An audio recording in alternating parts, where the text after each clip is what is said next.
নমস্কার, আপনারা দেখছেন আমন্ত্রণ টিভি আর আপনাদের সঙ্গে রয়েছে আমি শ্রাবণী। এই মুহূর্তের বিশেষ গুরুত্বপূর্ণ খবর নিয়ে নজর রাখবো একটু দেশ, রাজ্য, রাজনীতির দিকে।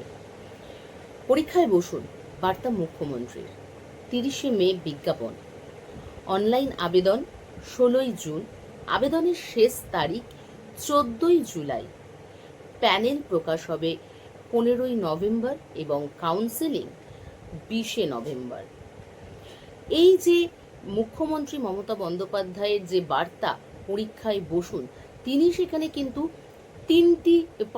তার যে 5টি বার্তা তিনি দিয়েছেন বা 5টি নির্দেশ তিনি দিয়েছেন শিক্ষক শিক্ষিকাদের উদ্দেশ্যে বা চাকরিহারা যারা রয়েছেন চাকরিহারাদের উদ্দেশ্যে। সেটা হচ্ছে রিভিউ পিটিশনের পথ খোলা থাকবে এবং আবেদনের ফলাফল ইতিবাচক হলে তারা কিন্তু তাহলে সরকার তাদের পক্ষে থাকবে, কিন্তু সুপ্রিম কোর্টের বেঁধে দেওয়া সময়ের মধ্যেই কিন্তু পরীক্ষা দিতে হবে, এটা জানিয়েছেন। দ্বিতীয়ত তিনি জানিয়েছেন যাদের বয়স পেরিয়ে গেছে তাদেরকে কিন্তু বয়সের ছাড় দেওয়া হবে। এছাড়াও তিনি জানিয়েছেন যে যাদের টাকা ফেরত দেওয়া হয়েছে বা যাদেরকে চাকরি বাতিল করা হয়েছে তারা কিন্তু কোনোভাবেই আর এই পরীক্ষায় বসতে পারবেন না বা এই ধরনের চাকরির সাথে তারা যুক্ত থাকতে পারবেন না। তাদেরকে কিন্তু অন্য কোনো সেক্টরে চাকরির খোঁজ বা সন্ধান করতে হবে, এমনটাই তিনি জানিয়েছেন। এছাড়াও জানিয়েছেন যে পরীক্ষা দেব না এমন বলা উচিত নয়, কারণ তাহলে কিন্তু চাকরি আর থাকবে না।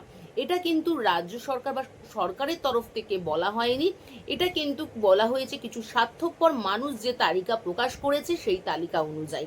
যারা রিভিউ বিচার যদি ভুল হয়, অর্থাৎ রিভিউ বিচার করে যদি দেখা যায় যে তারা সঠিক নয়, তাহলে কিন্তু সেক্ষেত্রে তারা আর চাকরি পাবেন না, এমনটাই জানিয়েছেন কিন্তু মুখ্যমন্ত্রী তার যে 5টি নির্দেশ সেই নির্দেশের মধ্যে দিয়ে।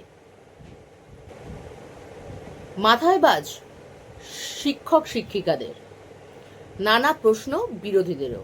মুখ্যমন্ত্রী মমতা বন্দ্যোপাধ্যায় যেই বার্তা দিয়েছেন, অর্থাৎ যেই নির্দেশিকা তিনি জারি করেছেন, তাতে কিন্তু মাথায় বাজ পড়ল যোগ্য শিক্ষক শিক্ষিকাদের, এমনটাই কিন্তু মনে করছে যোগ্য শিক্ষক শিক্ষিকা অধিকার মঞ্চ।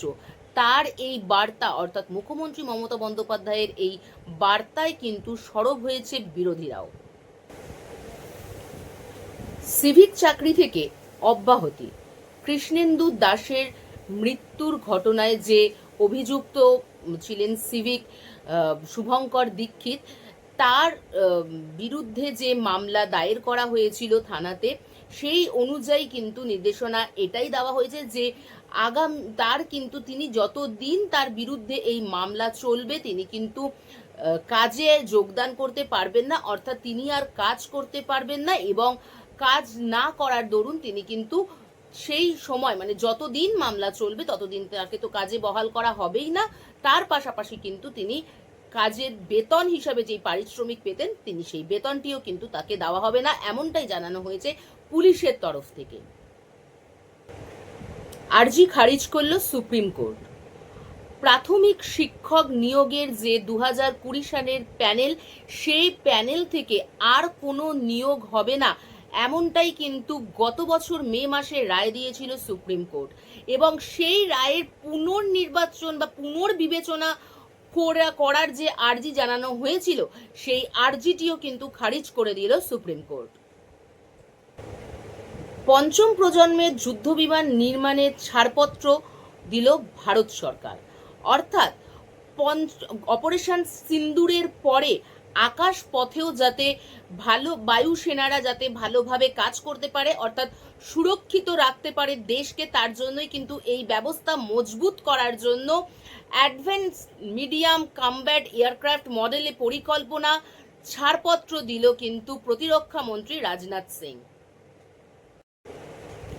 নজর রাখবো একটু বিনোদন দুনিয়ার দিকে। ম্যাডাক ফিল্মসের ছবিতে শ্রদ্ধা, যে ছবির পরিচালনার দায়িত্বে থাকতে পারেন উতেকার। স্ত্রী 2 এর ছবির যে সাফল্য বক্স অফিসে, সেই সাফল্যের পরে কিন্তু দীনেশ বিজানের প্রযোজনা সংস্থার ওপরে ভরসা রাখছেন শ্রদ্ধা কাপুর। রিতেশের পরিচালনায় মনোজ, অর্থাৎ পরিচালনায় আসছে পিঙ্ক, সর্দার উধম, এয়ারলিফট ছবির যে চিত্রনাট্যকার রিতেশ শাহ, সেই ছবিতে থাকছেন মনোজ বাজপেয়ী। শোনা যাচ্ছে যে মনোজ বাজপেয়ীর সাথে মুখ্য চরিত্রে কিন্তু থাকছেন অক্ষয় ওবরায় ও সাকিব সালিম। নজর রাখবো একটু খেলার দুনিয়ার দিকে। সমাপ্তি অনুষ্ঠানে শ্রদ্ধা সেনাবাহিনীকে। ৩রা জুন আইপিএল এর ফাইনাল হতে চলেছে আহমেদাবাদের নরেন্দ্র মোদী স্টেডিয়ামে। আর সেখানে যে আইপিএল ফাইনাল, সেই ফাইনাল শুরুর আগে কিন্তু এক বর্ণাঢ্য অনুষ্ঠান সেখানে অনুষ্ঠিত হবে। আইপিএল ফাইনাল ম্যাচ খেলার শুরুর ঠিক আগেই এই অনুষ্ঠান শুরু হবে বলে জানানো হয়েছে, এবং সেই অনুষ্ঠানে সেনাবাহিনীকে শ্রদ্ধা জানানোর কথা ভাবছে ভারতীয় ক্রিকেট বোর্ড। ভারতের কাছে হার, পাক তরুণের আচরণে বিতর্ক। জুনিয়র ডেভিস কাপে কাজাকস্তানে পাকিস্তানের বিরুদ্ধে ২-০তে জয়লাভ করে ভারত, এবং পাকিস্তানের যে ম্যাচ, সেই ম্যাচটি শেষ হওয়ার পর দু দল যখন হ্যান্ডশেক করতে যায়, সেই সময় কিন্তু পাক তরুণ অভব্য আচরণ করে, এবং এই অভব্য আচরণের ফলে কিন্তু ক্রীড়া জগতে কিন্তু একটা আলোড়নের সৃষ্টি হয়েছে। নজর রাখবো একটু আবহাওয়ার দিকে। আজ কলকাতা সহ রাজ্যের সর্বত্র কিন্তু আংশিক মেঘলা আকাশ থাকবে, কোথাও কোথাও কিন্তু বিক্ষিপ্তভাবে বৃষ্টিপাতের কথা জানিয়েছে আলিপুর আবহাওয়া দপ্তর। এছাড়াও কিন্তু বলা হচ্ছে যে ঝড়ো হাওয়াও বইতে পারে, বজ্রবিদ্যুৎ সহ বৃষ্টিপাতের যেমন আশঙ্কা রয়েছে রাজ্যের কিছু কিছু জেলায়, তার পাশাপাশি কিন্তু দমকা ঝোড়ো হাওয়া বইতে পারে, এমনটাই জানিয়েছে আলিপুর আবহাওয়া দপ্তর। এছাড়া আজকের দিনের সর্বোচ্চ তাপমাত্রা থাকবে ৩১°C কাছাকাছি। এখনকার মতন এই পর্যন্তই। আরও খবর দেখতে হলে, আরও জানতে হলে, নিজেদেরকে আপডেট রাখতে হলে অবশ্যই আমাদের সাথে থাকুন, আমাদের পাশে থাকুন, এবং আমাদের আমন্ত্রণ টিভির যে ইউটিউব চ্যানেলটি রয়েছে সেটি ভালো লাগলে অবশ্যই লাইক, শেয়ার এবং সাবস্ক্রাইব করুন। আপনারা দেখছেন আমন্ত্রণ টিভি, দেখুন, জানুন, মেতে উঠুন।